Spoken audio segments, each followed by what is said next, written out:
Со цел младите уште во текот на средното образование да се насочат кон текстилната професија која е барана од компаниите, но и да дознаат што значи работа во реални услови, во Штипскиот дом на млади се организираше атрактивна модна ревија.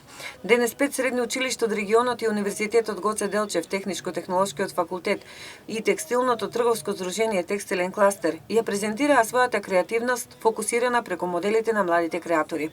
Нивните несекојдневни модели ги презентираа фантазиите на идните штипски модни креатори, кои на овие модни креации гледаат како на своевидни уметнички дела, практично надополнети со атрактивноста на манекенките.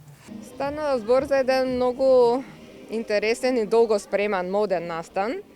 Овој пат се одлучивме да ги вклучиме учениците од средните текстилни училишта и од Источна Македонија, од Штип, од Виница, од Делчево, Берово и Македонска Каменица, а исто и факултетот од Техничко-технолошки факултет од Универзитетот Гоце Делчев од Штип. И токму идејата беше да видиме младите колку се заинтересирани, колку сака да се вклучат во една ваква активност.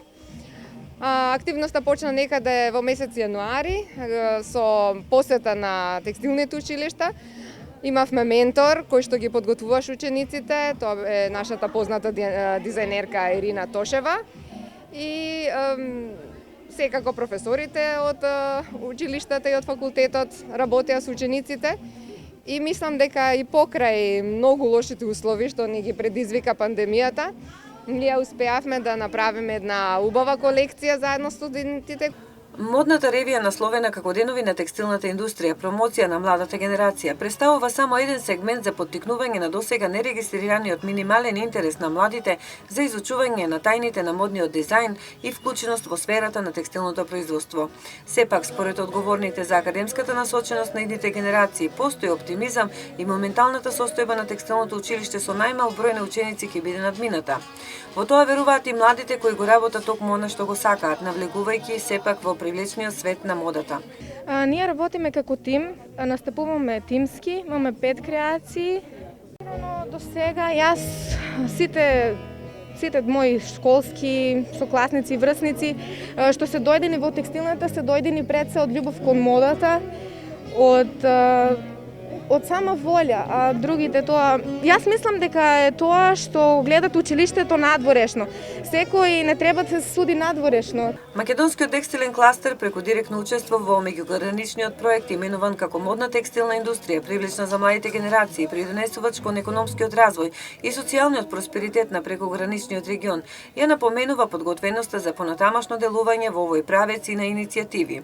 Дали овој проект како почеток на акција ќе се превземе нешто подитно, дали ќе се мотивираат младите за изучување на тајните на текстилниот сектор или пак ќе значи пополнување на се попразните клупи од текстилното училиште или пак продолжување на трендот за упис на се помал број на студенти. Јас сметам дека ова ќе се промени. Значи текстилната школа од секогаш имала свој потенцијал. Има млади кадри, сметам дека ако ние се здружиме заедно со текстилната школа и работиме на повеќе проекти во основните училишта, не само во Штип, зборувам во целата држава, бидејќи овие се посебни гранки, значи ние ако успееме заеднички, значи да направиме еден проект во кој секој ќе најдеме начин да ги мотивираме младите, значи јас не гледам дека нема да има и средношколци на нашиот факултет.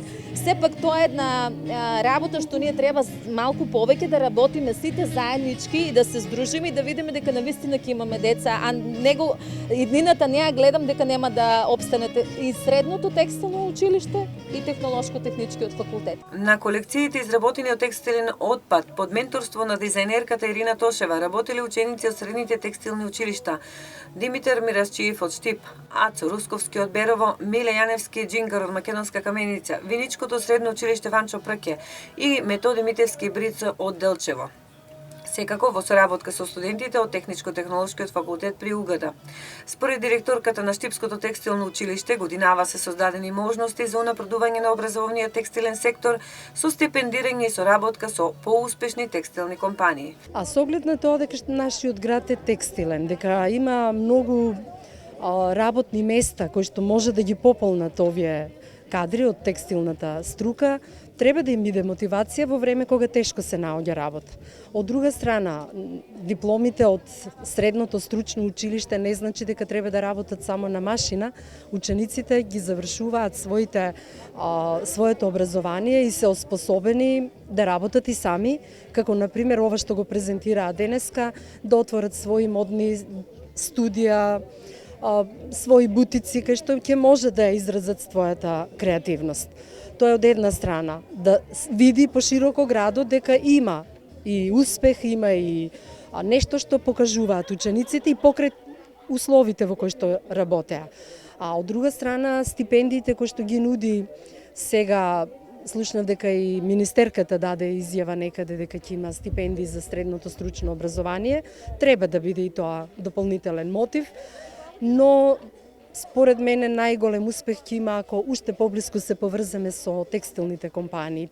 И како што веќе напоменавме, овие модни креации го символизираат духот на новото време. На овој начин надлежните се обидуваат да обезбедат поголема вработливост на младите кои го завршиле средното текстилно образование. Дури и во вонредни услови во кои се одвива образовниот процес, ова година е овозможено учениците од средните текстилни стручни школи да ја продолжат практичната настава токму преку вакви модни ревии.